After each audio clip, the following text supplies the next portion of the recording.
പ്രായപരിധിയിൽ ഒഴിവാക്കുന്നവരോട് അവഗണന അരുതെന്ന് CPIM സംഘടനാ report. സംസ്ഥാന സമിതികളിലെ പ്രത്യേക ക്ഷണിതാക്കൾ കൂടരുതെന്നും സംഘടനാ റിപ്പോർട്ടിൽ പറയുന്നു. പാർട്ടി അംഗത്വത്തിൽ നിന്നുള്ള കൊഴിഞ്ഞുപോക്കിലും ആശങ്ക.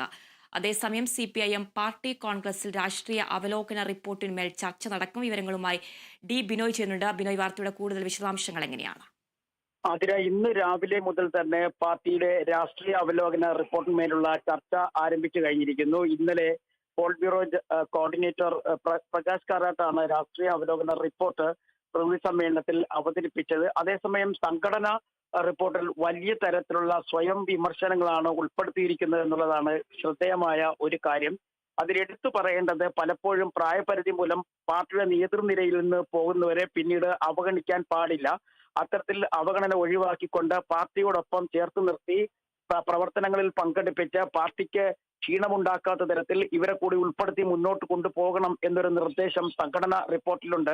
പലപ്പോഴും പല നേതാക്കന്മാരും അവരുടെ പ്രായപരിധി കഴിഞ്ഞാൽ പിന്നീട് വിശ്രമത്തിലേക്ക് പോകുന്ന ഒരു കാഴ്ചയുണ്ട്. അത് ഒഴിവാക്കണം. ഇത്തരം നേതാക്കന്മാരാണ് പാർട്ടിയുടെ ശക്തി.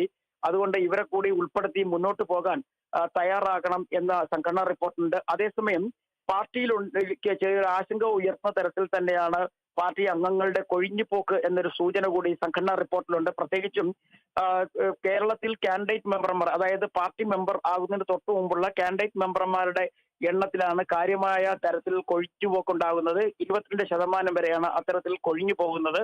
തെലങ്കാനയിലും തമിഴ്നാട്ടിലും ഒക്കെ പോകുന്നുണ്ടെങ്കിലും അത് 10%, 6%ആണെങ്കിൽ കേരളത്തിൽ അത് 22% കൂടിയിരിക്കുന്നു.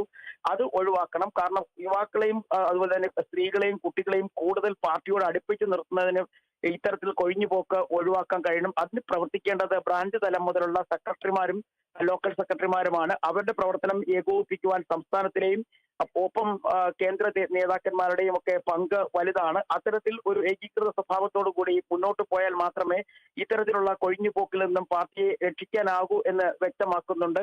ഒപ്പം കഴിഞ്ഞ ദിവസങ്ങളിലൊക്കെ പറഞ്ഞിരുന്ന മറ്റൊരു കാര്യമുണ്ട്. സ്ത്രീകളുടെ സാന്നിധ്യം വളരെയധികം കുറയുന്നു പാർട്ടിയിൽ. കഴിഞ്ഞ കൊൽക്കത്ത പ്രീണത്തിൽ പലപ്പോഴും പറഞ്ഞിരുന്നതാണ് സ്ത്രീകൾക്ക് 25% വരെ സംവരണം ഉൾപ്പെടെ നൽകണം എന്നുള്ളത്. എന്നാൽ അത്തരത്തിൽ ഒരു സംവരണം എങ്ങും നൽകുന്നില്ല എന്നുള്ളതാണ്. പാർട്ടിക്ക് വലിയ അടിവേരുകളും ശക്തി കേന്ദ്രവുമായ കേരളത്തിൽ പോലും സ്ത്രീകൾക്ക് അർഹമായ പ്രാധാന്യം നൽകുന്നില്ല എന്ന് സംഘടനാ റിപ്പോർട്ടിൽ പരാമർശമുണ്ടായിരുന്നു.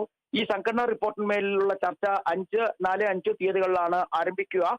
എന്നാൽ നിലവിലെ സാഹചര്യത്തിൽ രാഷ്ട്രീയ അവലോകന റിപ്പോർട്ടിൽ കേരളത്തിൽ നിന്നുള്ള 8 പ്രതിനിധികൾ ചർച്ചയിൽ പങ്കെടുത്ത് സംസാരിക്കും.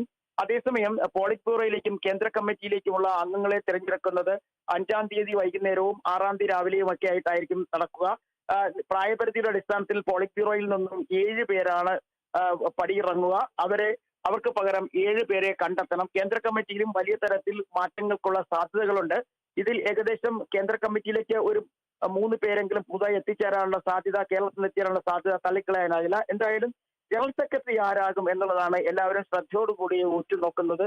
കേരളത്തിൽ നിന്നുള്ള MA ബേബി ഉൾപ്പെടെയുള്ള ആളുകളുടെ പേര് പരിഗണിക്കുന്നുണ്ടെങ്കിലും അതല്ല ദേശീയ തലത്തിൽ ശ്രദ്ധ ആകർഷിക്കുന്ന പ്രവർത്തനം കാഴ്ചവെച്ചിട്ടുള്ള പ്രകാശ് കാരാട്ടിന് പ്രായപരിധിയിൽ മേലിൽ ഒരു പ്രാവശ്യം കൂടി ഇളവ് അനുവദിച്ചുകൊണ്ട് അദ്ദേഹത്തെ ജനറൽ സെക്രട്ടറി സ്ഥാനത്തേക്ക് കൊണ്ടുവരാനുള്ള സാധ്യതയും തള്ളിക്കളയാനാകില്ല. എന്തായാലും പാർട്ടി വളരെ ഗൗരവത്തോടു കൂടിയുള്ള രാഷ്ട്രീയ അവലോകന റിപ്പോർട്ടിന്മേലും സംഘടനാ റിപ്പോർട്ടിന്മേലുള്ള ചർച്ച ഉണ്ടാകും എന്നുള്ളതാണ്. കാരണം സമീപകാലത്തെ രാഷ്ട്രീയ പ്രശ്നങ്ങൾ, പ്രതിസന്ധികൾ അവയെല്ലാം തന്നെ കൃത്യമായി വിശകലനം ചെയ്ത് മുന്നോട്ട് പോകുന്നു എന്നുള്ളതാണ് രാഷ്ട്രീയ അവലോകന റിപ്പോർട്ടിൽ നിന്ന് നമുക്ക് മനസ്സിലാക്കാൻ കഴിയുന്നത്.